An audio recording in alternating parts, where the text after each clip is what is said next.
Assalamualaikum warahmatullahi wabarakatuh.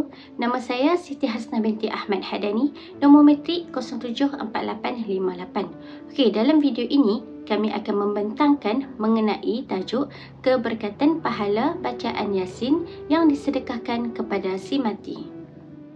Okey, kita masuk kepada pengenalan. Amalan membaca surah Yasin dan mensedekahkan pahalanya kepada si mati merupakan tradisi kerohanian yang telah lama diamalkan dalam masyarakat Islam di Malaysia. Tradisi ini biasanya dilakukan semasa kematian atau ketika memperingati arwah melalui bacaan Al-Quran, zikir dan doa tertentu. Selain itu, para ulama Nusantara telah menyusun amalan tahlil dan bacaan Yasin mengikut kesesuaian budaya Melayu agar lebih mudah diamalkan. Tradisi ini lahir daripada ijtihad ulama muktabar serta menerima pengaruh daripada amalan ulama di Mekah dan Madinah sejak abad ke-17 Masihi. Dengan demikian, surah Yasin ini disedekahkan pahala kepada si mati bukanlah amalan baru, tetapi sebahagian daripada budaya soleh yang diterima dalam masyarakat Islam. Jadi, kajian ini bertujuan untuk meneliti pahala bacaan Yasin yang disedekahkan kepada si mati. Oleh itu, kajian ini menekankan dalil Al-Quran dan hadis yang menjadi asas amalan membaca surah Yasin dan mensedekahkan pahala kepada si mati. Okey, seterusnya kita masuk kepada konsep hubungan antara si mati dengan yang masih hidup. Okay, dalam Islam, hubungan antara si mati dengan yang masih hidup bukanlah hubungan fizikal, tetapi ia lebih kepada hubungan rohani spiritual yang terjalin melalui doa, amal soleh serta kasih sayang keluarga. Walaupun si mati itu telah berada di alam barzah dan yang hidup masih di dunia, hubungan ini tetap wujud atas izin Allah Subhanahu Wa Taala. Kebanyakan ulama berpendapat bahawa amalan baik yang dilakukan oleh yang hidup dapat memberi manfaat kepada si mati, terutama doa dan sedekah jariah yang pahalanya berterusan. Selain itu, roh si mati tetap hidup di alam barzah dan dapat merasai kesan amalan yang dilakukan oleh keluarganya yang masih hidup, terutama anak-anak atau saudara-saudara yang dekat dengannya. Dalam beberapa keadaan, Allah Subhanahu Wa Taala membuka hijab antara dua alam seperti melalui mimpi di mana jiwa orang hidup yang sedang tidur boleh bertemu dengan roh si mati atas izin Allah Subhanahu Wa Taala. Ini menunjukkan bahawa hubungan ini tidak terputus sepenuhnya walaupun keduanya berada di alam yang berbeza. Tambahan pula, amalan yang biasa dilakukan oleh umat Islam untuk mempereratkan hubungan ini termasuklah ziarah kubur dan mendoakan si mati. Rasulullah SAW telah memberikan teladan dengan mengucapkan salam kepada penghuni kubur ketika ziarah, menunjukkan bahawa salam dari yang hidup dapat sampai kepada mereka yang telah meninggal dunia.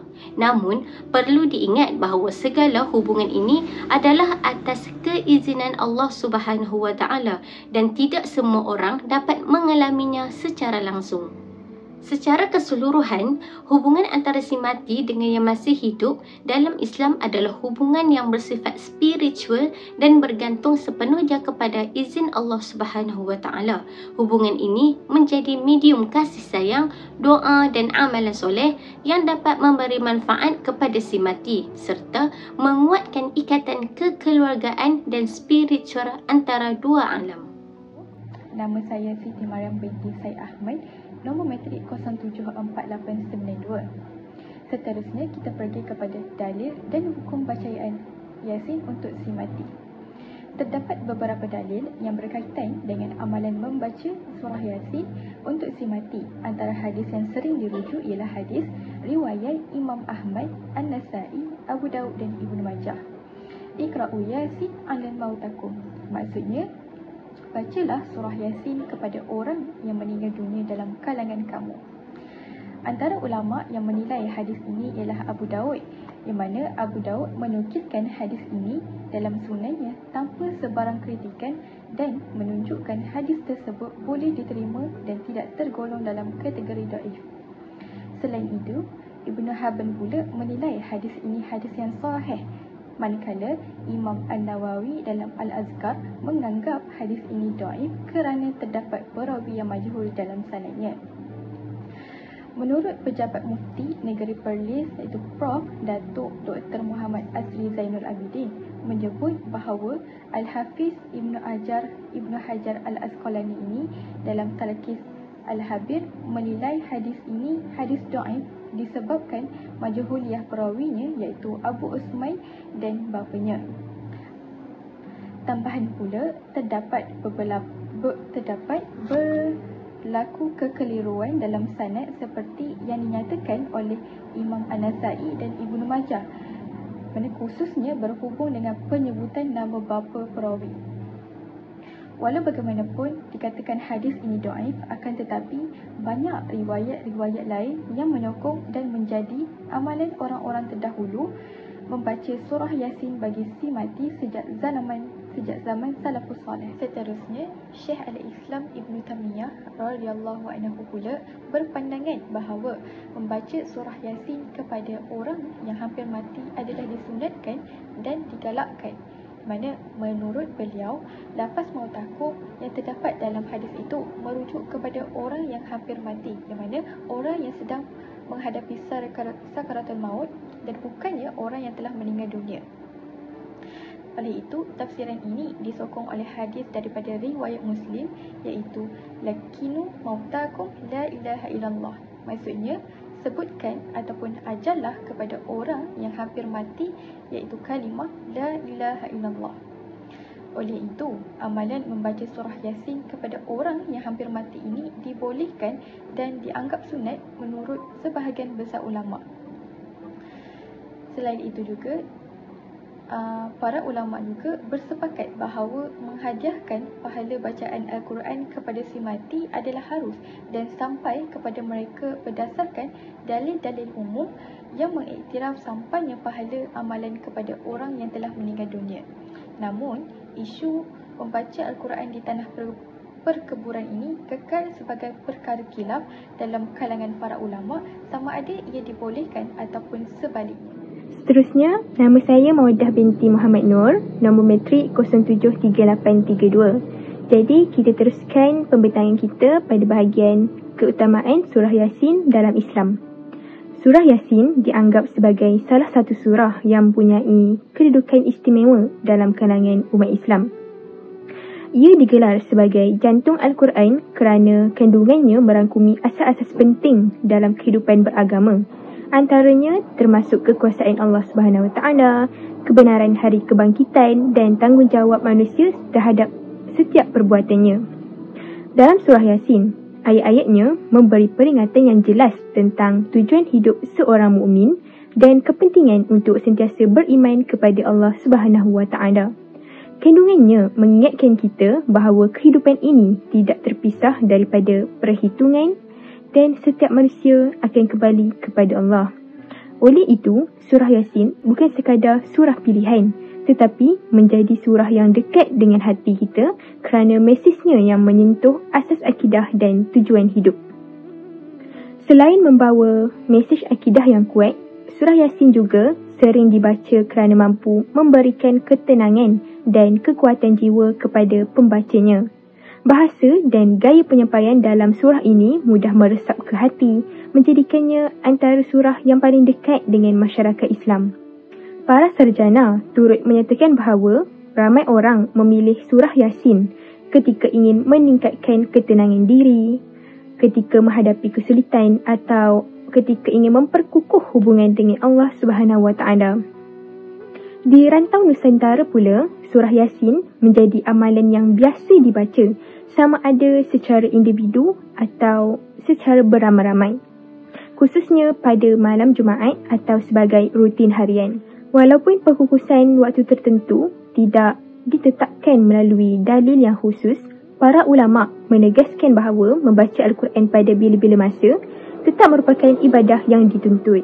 Oleh sebab itu, surah Yasin kekal menjadi surah pilihan dalam masyarakat Islam kerana mesejnya yang menyentuh jiwa serta manfaat spiritual yang dirasakan oleh pembacanya. Saya Wan Nur Anisa Zikah binti Wan Muhammad Asri, nombor matrik 074940 akan membicarakan berkenaan amalan praktikal bacaan Yasin untuk si mati. Dalam meniti arus kemodenan ini, kita tidak terkecuali daripada adat tradisi turun-temurun terdahulu. Hal ini kerana masyarakat masih memilih untuk mengamalkannya sehingga ianya menjadi pegangan bagi setiap individu tersebut, termasuklah bacaan Yasin untuk si mati. Bacaan Yasin ini merupakan suatu pengamalan yang menjadi adat kematian Melayu dipinjam daripada masyarakat Arab Yaman di Hadramaut. Dan amalan ini disusun oleh ulama Nusantara mengikut zuruf dan bi'ah masyarakat umat Melayu yang sentiasa inginkan bimbingan dalam urusan kerohanian mereka.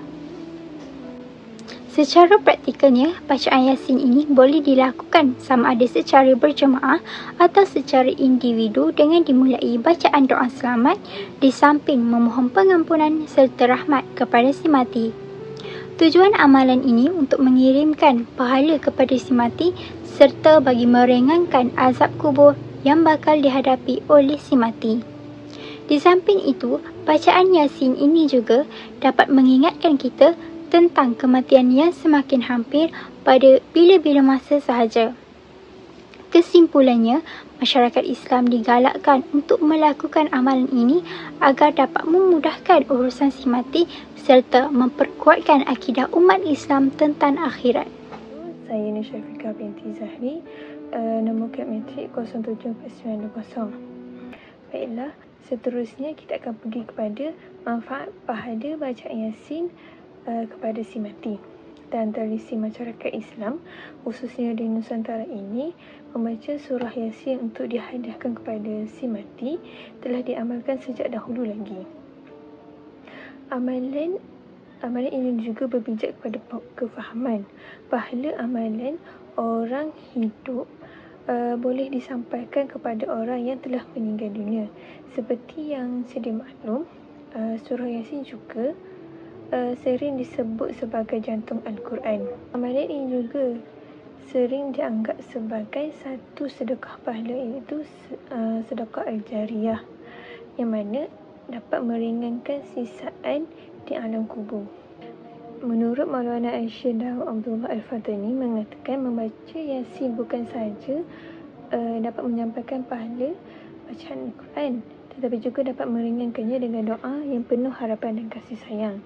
Dapatlah dijelaskan bahawa amalan membaca surah Yasin ini bukan sekadar mendapat ganjaran pahala kerana membaca Al-Quran, malah turut disertai dengan doa yang lahir daripada perasaan berharap kepada Allah serta kasih sayang terhadap orang yang didoakan. Dapatlah kita menggambarkan hasrat dan doa yang dipanjatkan oleh keluarga kepada Allah agar arwah menerima kebaikan di alam barzakh. Rahmat merujuk pada kasih sayang serta belas ihsan Allah yang dapat meringankan keadaan arwah. Pengampunan pula ialah harapan agar Allah dapat menghapuskan dosa-dosa arwah dan meluaskan tempat di sisinya. Manakala bagi ketenangan, membawa maksud keadaan damai dan aman yang diharapkan menyelimuti arwah, jauh dari kesempitan dan azab kubur. Baiklah, secara keseluruhan, amalan baca Yasin juga dapat membantu meringankan kesulitan yang dihadapi oleh orang yang hampir meninggal dunia, di samping menjadi sedekah pahala yang berterusan untuknya selepas meninggal. Rasulullah SAW menganjurkan bacaan Yasin dalam keadaan tersebut kerana isi kandungannya mengingatkan tentang hari kebangkitan dan kehidupan selepas mati, sekaligus dapat memberi ketenangan kepada si nazak. Oleh itu, baca Yasin juga membawa keberkatan kepada pembaca kerana ia menjadi peringatan tentang kuasa dan kebesaran Allah, lalu mendekatkan hati pembaca kepadanya. Sekian sahaja pembincangan daripada grup kami. Assalamualaikum warahmatullahi wabarakatuh.